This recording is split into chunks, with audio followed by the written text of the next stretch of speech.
Back in 2011, a Florida Highway Patrol trooper by the name of Donna Jane Watts stopped a speeding driver who was going 120 miles per hour. Well, she was really surprised to find that that person in the vehicle was someone by the name of Fausto Lopez. Fausto Lopez is actually a police officer with the Miami Police Department. So she arrested him, and the video footage was awesome. Take a look.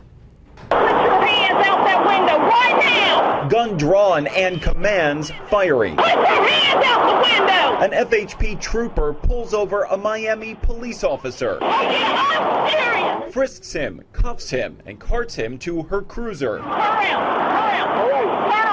right now, so I'm done, turn around! And during all of this, the Miami officer sounds just as shocked as she is mad. Oh my God, I cannot believe this. I cannot believe this at all. It began unbelievably just minutes before, with his police cruiser seen here passing by the trooper like she's standing still. It is a Miami police. She chases him, lights flashing, engines screaming. As she describes him weaving in and out of lanes, speeding up and slowing down at speeds topping 120 miles an hour, until both finally come to a tense stop 4 minutes 57 seconds later. Put your hands out the window! I would not mess with her. Okay. She's not playing, man. Yeah, not so Fausto. By the way, not a bad looking guy. Anyway. Okay, so look, at first she doesn't know if it's a cop or not. She doesn't know who's in the car. No Maybe idea. they stole the cop car, right? Right. So she pulls him over. She takes his badge. Not takes his badge. That leads to him losing his job, right? Mm-hmm. So as you guys know, usually cops look out for one another. But in this case, that did not happen. It made national headlines. He lost his job, and other members of law enforcement there were really upset about it. So the harassment begins, and people start harassing the Florida trooper. Random telephone calls on her cell phone. Some were threats and some were prank calls, including orders for pizza. Unfamiliar vehicles and police cars sat idling in her cul-de-sac. She was afraid to open her mailbox. A number of certain things were happening to her, so she was really worried about it. And then she realized, hey, you know what? I get the sense that cops are checking in on my driver's license information. You know, they can pull up that information because they're cops. That's why they know where she lives. Now, look, a lot of times people feel that way, and you're like, you're paranoid, right? Yeah. Now, people aren't going to check in on you, and then, mysterious cars in my cul-de-sac. In this case, not so much. Yeah, so she decided to take a look, and she realized that in a 3-month period, 88 law enforcement officers from 25 different agencies accessed her driver's license information more than 200 times. Turns out she was totally right. She was right to be paranoid. It seems like half the cops in South Florida were checking out where she lives, and obviously some of them were totally harassing her.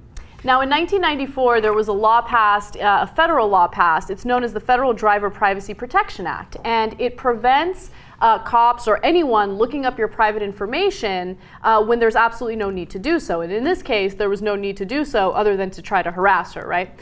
If you are caught breaking this law, you can be fined $2,500.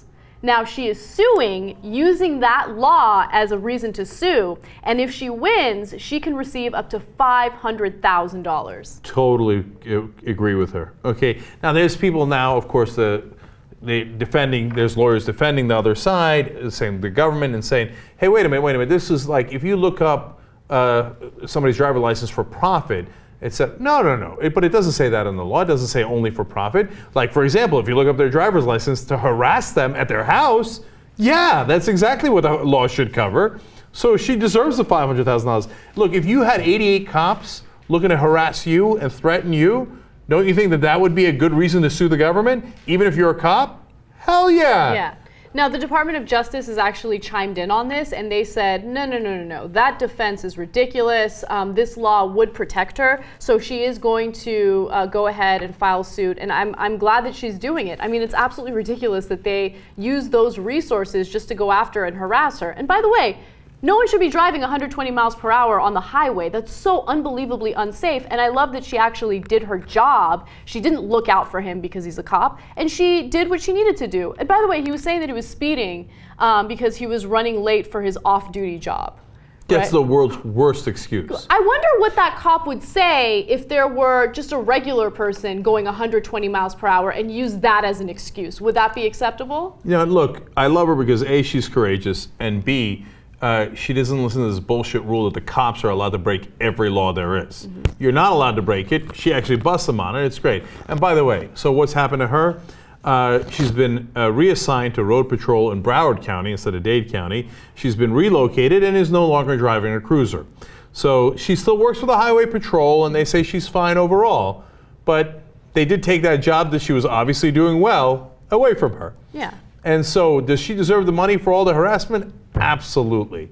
So you go get him. Now I know the rest of the cops are Fausto and furious over this. But they're wrong and she's right.